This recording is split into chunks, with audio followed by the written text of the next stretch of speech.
This episode of Overreaction is brought to you by Mika Metals.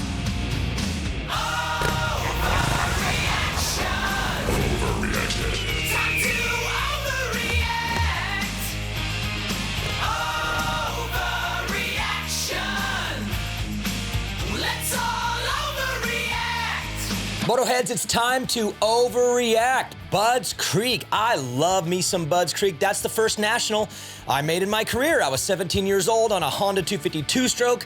I finished in the 30s both motos, and that was a sign of what was to come for my motocross career. Not very good. Not as good as Eli Tomac, the four-time champ who is back warming up, stretching out his legs, getting ready for Charlotte. And how about Rick James? That's right, RJ's back. Talk about injecting a little energy into the 250 class, and that is RJ Hampshire.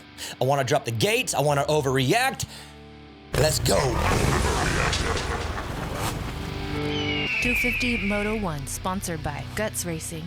All right, 250 Moto 1 on the gate, Haiden Deegan. All you got to do is win this race, bro. Levi Kitchen gets third or worse, and you are the champion.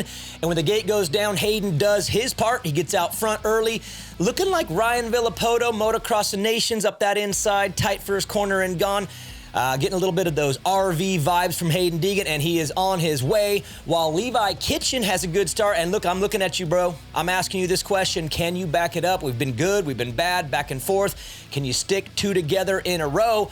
35 minutes to find out. You got Evan Ferry up front getting some TV time. I love when these dudes late in the season who have kind of had a rough go get up front and get a chance to shine. He's got Tom Vial, who's won races this year, right behind him.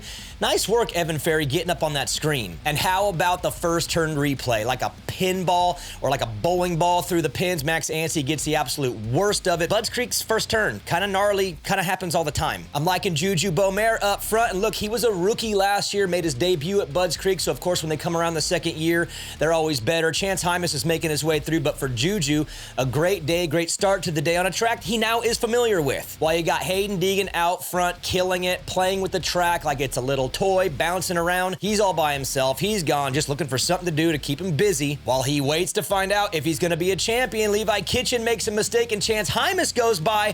So that's it. That's the title right there. If Kitchen finishes third or worse, it's over. That pass was weird. I don't know what happened right there, but Hymas goes up the inside and Kitchen is now in position to give up the championship. Simple as that. This one's over. Or is it? Haiden Deegan, again, playing with the track like it's a little toy. Well, it plays back and puts him on the ground. And let's be honest, this guy was phenomenal all year long. It really wasn't a close championship. I mean, he made it interesting for sure, like many, many days, but it was not really a close title fight from the beginning. He suffocated these dudes out. When you clinch 3 motos early, yeah, it was never close. Sorry. So Haiden Deegan is your champ. The rest of the boys, you fought hard, but not even close to enough this year. 250 Moto 2, sponsored by EMT Racing. All right, 250 Moto number 2 on the gate, and Haiden Deegan, I'm wondering, what's he going to do here? Is he going to go for it and try to just smack these boys like he did in Moto 1? Or is he just going to cruise it in? Well, he doesn't get a good start, that's for sure. He's buried in the pack while Levi Kitchen gets out front, and I'm going to ask the question again. Can you back this up? Dude, we had a good one, we had a bad one, we had a good one. Put 2 good ones in a row on the board and build that momentum. You got, again, 35 minutes to figure it out. Moto 1 wasn't perfect, but here's another chance at it, Levi. And Haiden Deegan is buried in the pack way back. And again, I'm watching. Is he going to come through like a freight train and stick it to these guys? Or is he going to run to the back of Nick Romano and then just sit there what seems like, I don't know, that had to have been like 20 minutes. I think he just sat behind him for 20 minutes, eating roost. Eventually, RJ Hampshire comes through and passes both of them.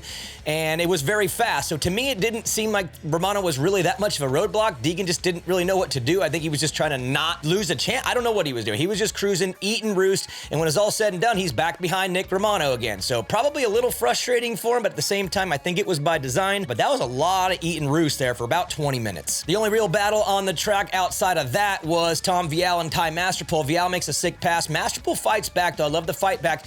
But Tom was sneaky good on this day. On paper, it was okay. On camera, it was okay. But he passed a lot of guys, made a great pass back on Masterpool, was on his way to the front.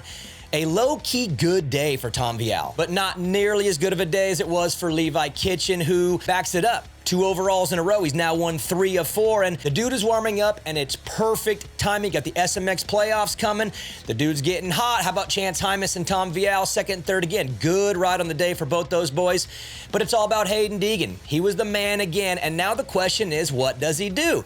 He probably doesn't go up next week. I wish he would, but we know in 2025 he is. He's not going to come back and defend that title. He just won it 3 rounds early. I don't think they're wired to stay back and defend. The boy's going up next year. I'll put money on it. I'm just going to say right now, the dude's going up 2025, 450 Pro Motocross. I do not believe he will defend the 1. It was too easy this year. Sorry, he's going up. 450 Moto 1, sponsored by Racetech. 450 Moto number 1 on the gate, and I'm hoping Eli Tomac pulls off something just to shake things up.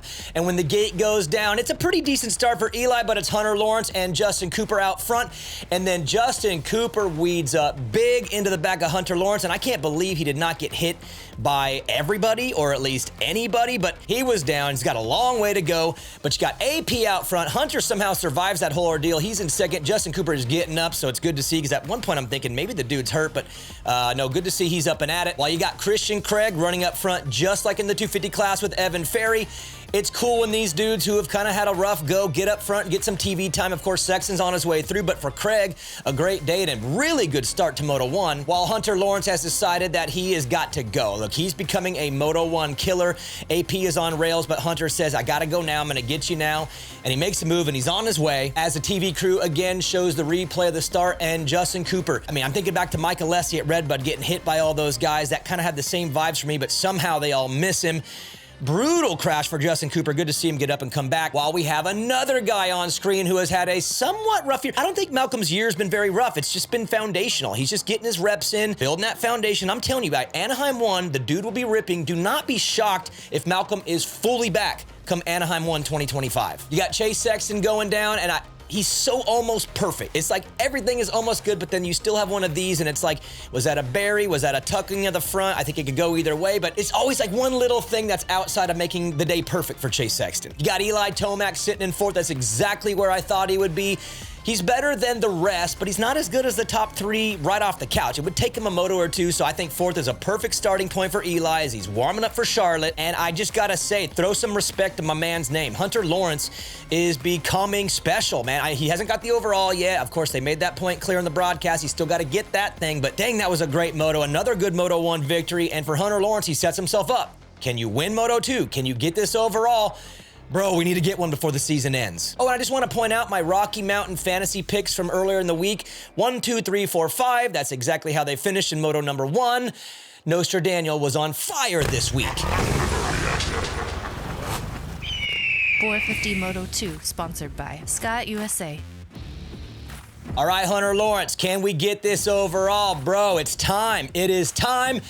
And my man can get some starts. Can my man get some starts or what? Hunter Lawrence is out front after the whole shot. He's got another opportunity to wrap up this overall. But how about Aaron Plessinger on the opening lap going wild? If he would have been a little more aggressive, he probably changes the outcome of these early laps. But Hunter is able to withstand the pressure from Aaron Plessinger on lap 1, while you have Eli Tomac, who is now questioning his decision-making, okay? He gets in the back of a guy named Pape, who has silver wheels, and at this point, I'm thinking Eli is going, man, do I really want to do outdoors anymore? The 4th was good, but who the hell is Pape? All right, it's Chase Sexton time. He's warming up. He wants this win. He wants this overall. He's going to make the pass on Aaron Plessinger, and then he's going to go down. That was a sick pass, a sick save, and then dumps it in the corner again. It's like these little tip overs. Come on, Chase, you're better than that. You're like a 99.9% perfect fundamental, yet these little tip overs. It's okay. He gets up and goes absolutely mad crazy, and he's back on AP. And how about this dude?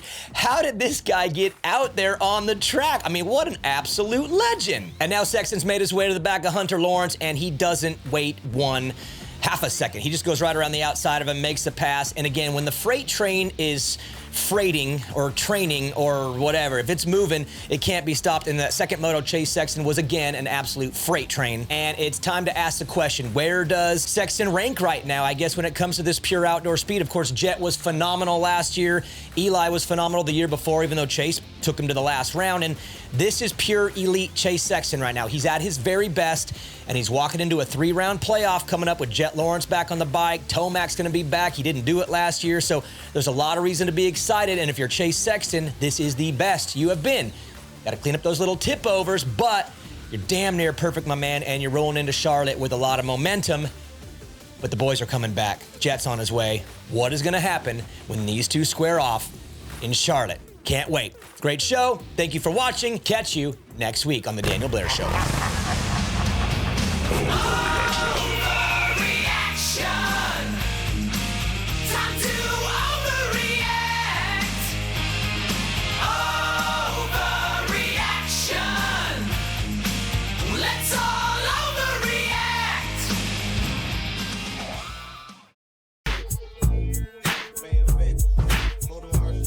MainEventMotomerch.com. MainEventMotomerch.com.